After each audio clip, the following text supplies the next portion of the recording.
Hello everybody, welcome back to Screenstars and welcome to another PlayStation review. Today I'm taking a look at Chains of Freedom on the PlayStation 5. Now Chains of Freedom is a turn-based tactical strategy game that was released very recently. I think it was the 15th of April for the PlayStation 5, and I do think it's available for PlayStation 4 as well.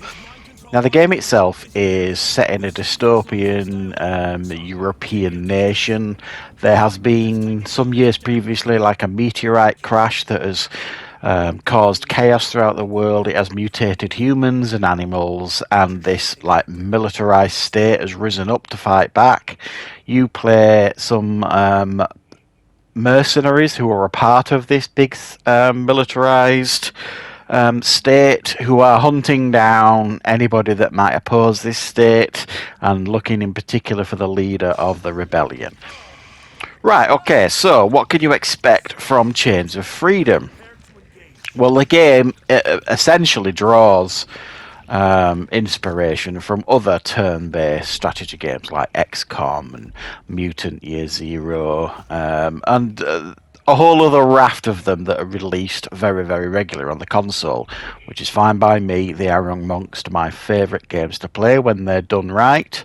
And I'm really happy to report that I actually think this one so far is ticking a lot of boxes for me. The price itself is $19.99 in the UK, and for that price I wasn't expecting like what I got with this game. And what you get with this game is really a fantastic package that I have been thoroughly enjoying. I think the game looks fabulous.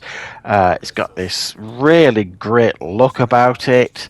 It's fully voice acted, and it's done to a good standard, the voice acting. Not the best you're going to hear, but definitely to a fairly strong standard. Very quite impressed with that. The story is quite compelling, that I've quite enjoyed. It kind of, moves along for the first few hours with one kind of story, and then it kind of flips the script, and then it moves into another direction, which I quite liked. It could, I thought it was just going to be a fairly generic story, but no, it does actually have a couple of twists thrown in there. And with a game like this, you really are relying on strong combat in a turn-based game, and this really does deliver in regards to the turn-based strategy combat that you get here. Now you've got people in your squad, 3-4 sort of thing in the squad, and you all take turns as you would expect. You've all got different weapons, so you've got some maybe with shotguns, some with sniper rifles, some with assault rifles, and then you've got to make sure you've got enough ammo for each of those weapons, which you can craft, which we'll talk a little bit more about later. Then you can have a secondary weapon, which can be like a handgun sort of thing. And then you can put things in your inventory like field rations, medikits, armor plating, pipe bombs, that kind of stuff. And you've got I think it's up to 4 slots to put things in your inventory to kind of access during battle. And then you basically take turns, and you've a usual thing. You've got your AP, your action points. You've got so many to use per turn, and you need to leave enough. So you move around the map tactically, sort of thing. Some can be elevated so that it gives you an advantage in battle, and then you use your action points to kind of then choose what you're going to do. Then are you going to shoot at one of the enemies? Are you going to, depending on who it is, are you going to overwatch, because you can't overwatch with all of them, or are you going to do something else, sort of thing? So it is exactly what you would expect and hope for in a game like this. It is actually very, very tactical. So some of the battles can be quite challenging, and if you don't think about them and if you don't kind of strategize, you will probably end up getting losses in a lot of these battles. There are different difficulty levels for this game, right up to obviously the hard, right down to story level.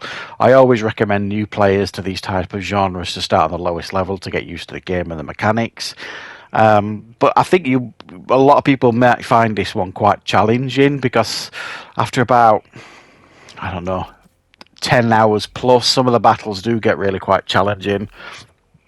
There's a crafting mechanic in the game, so you kind of walk around the battlefields or the environments, and it's quite a linear game. It's not, you don't have like a base of operations that you go to like XCOM and stuff, and like research new weapons and train your men, your soldiers, that kind of stuff. No, it's basically you are walking around the map, going from place to place, and getting into battles along the way. And before and after each battle, you've got to kind of scavenge the area to kind of get crafting materials. So you're going to want so that you can basically craft ammo, you can craft explosives, medikits, pipe bombs, so on and so forth. But also you will find new weapons and things on the battlefield that you can assign to the different people in your squad. So it's basically that. You're wandering around, finding things to craft with, and then getting into battles and trying to win and come out on top of those battles. And some of them get very, very tight. I'm not going to lie. I do think the game does lack the ability to restart a scenario. I do think that option's sadly lacking. A lot of times in these turn-based games, you'll go into a scenario or a battle, and within the first half a dozen moves, you've messed up, especially if you've played a lot like I have, and you can I shouldn't have done that, that's going to cost me. So sometimes you can pause it and then like restart the scenario sort of thing. You can't do that with this one. So that can either be a good thing or a bad thing, because you've got to kind of think on your feet and think, well, I've made a mistake here, so how am I going to rectify this? Sometimes you're able to, sometimes you're not, sort of thing. So the combat for me and the action in the game is very, very good indeed. I do quite enjoy that. You can use the environment to your advantage, so you can shoot like explosive barrels to gain an advantage in battle and set fire to the enemies, that kind of stuff. It's very, very tactical, far more than I was expecting it to be, this game. There's also like this other mechanic where you've got like these crystals that you can it's like the biocrystals, and you find them all over the maps and things and on bodies, and these crystals will when you install them into your squad members, it will give them like extra boost sort of thing. It's how you kind of progress your character, because it'll give you different moves in your move sets. It will give you like an accuracy bonus or an evasion bonus, or it'll give you different advantages in battle, sort of thing. Personally, I like the idea of these biocrystals. They are a good idea. There's too many, and far too many of them. You kind of like, well, why would I ever equip that? Because some of them, they will give you an advantage, and then the balance side of that is it'll give you a disadvantage as well. So it might increase your HP, but it will decrease your evasion, for example. But some crystals just give you advantages, so they'll increase your accuracy, and then they will also give you an extra move set in your tactical equipment, sort of thing, on the battlefield. So it's a bit hit and miss, the crystals. There's far too many, and you find yourself scrolling through them thinking, oh, I don't know which to choose, really. There's sometimes far too many. The visuals of the game and the audio, as I've said, are really quite good. It's quite gritty, the game. It's got some nice lighting effects. It's got good atmosphere. The character and enemy designs, I think, are pretty distinctive, and it makes it all quite immersive. The audio design, I think, also is very complementary to the visuals. It's got like ambient sounds and combat effects that do add to the atmosphere of the game. No issues from my perspective on technical performance here. I've had no crashes, I've had no issues at all, freezes or anything like that. No problems at all in regards to technical issues with the game. And I do think this is a bit of a surprise package. I had not heard of this one before it was released. I had it on wish list, so I knew it was one that I was interested in when it eventually came out. But I didn't expect this one to be as good as it actually was. It delivers a very, very a compelling turn-based strategy game here. You know, the battles are challenging but rewarding at the same time.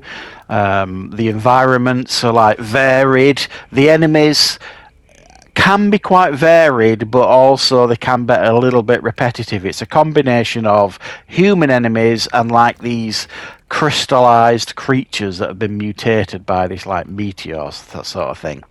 So you get like a different combination of enemies to kind of play around with on the battlefield. But you could argue that the battles can get a little bit repetitive, and it can be frustrating as well, because some of the battles can last quite a long time, a good 40 minutes or so, some of them, at least 30 minutes, 40 minutes, some of them, the bigger battles.